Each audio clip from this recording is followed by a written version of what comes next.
Parshas is the famous story when Yitzchak blessed Yaakov, and he was tricked into blessing Yaakov because he wanted to bless Esav. And when Esav found out that Yaakov stole the blessings, he went wild and he was wailing and weeping, and he said, I'm going to kill my brother for stealing those blessings. And Yaakov said, I'm glad I gave it to, Yitzchak said, I'm glad I gave it to Yaakov. He agreed he should have given it to him. And it's a very strange story, and there are many explanations, many questions on it, and I'd like to focus on just a couple of them. Now, how could he steal a blessing? If Yaakov got them, and Yitzchak wanted to give to Esav, so give Esav too. Why was Esav so wild? Why was he crying so much that he didn't get the blessings? Give him too. But obviously it's not a simple blessing. Of course, Yitzchak blessed Esav, his son.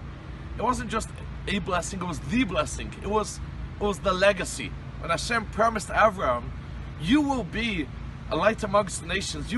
From you, I will make the Jewish people. He gave that over to Yitzchak. Now Yitzchak was thinking, who should I give over this legacy? To this son or that son? When he gave it to Yaakov, that's what killed Esav, that he didn't get this legacy.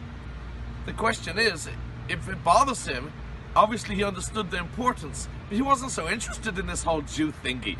He sold his Bechorah, the fact that being the firstborn, he just gave away to his brother.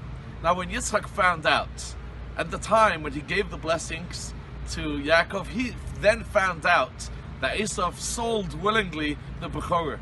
That's when he said, oh, it's not for him. What's going on here? You see, of course Esav knew what it means to be a Jew. Everyone knows the truth. Every Jew knows that we should be keeping Shabbos. Every Jew knows we should keep kosher. And every Jew knows you should be more connected to Hashem.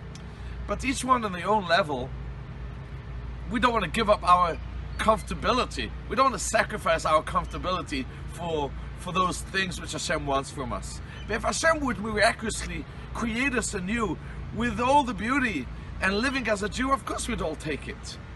That was Esav's mistake. Esav says, I'm not interested in the Bechorah, to work so hard to be close to Hashem, but to get a blessing? If I get a blessing from a tzaddik and suddenly I'm a good Jew and close to Hashem, that's what I want. And Yitzchak says, that's your mistake. I'll give you a blessing to add. It'll make it easier. We have to work hard, very hard, to be a good Jew. Esav said, forget it.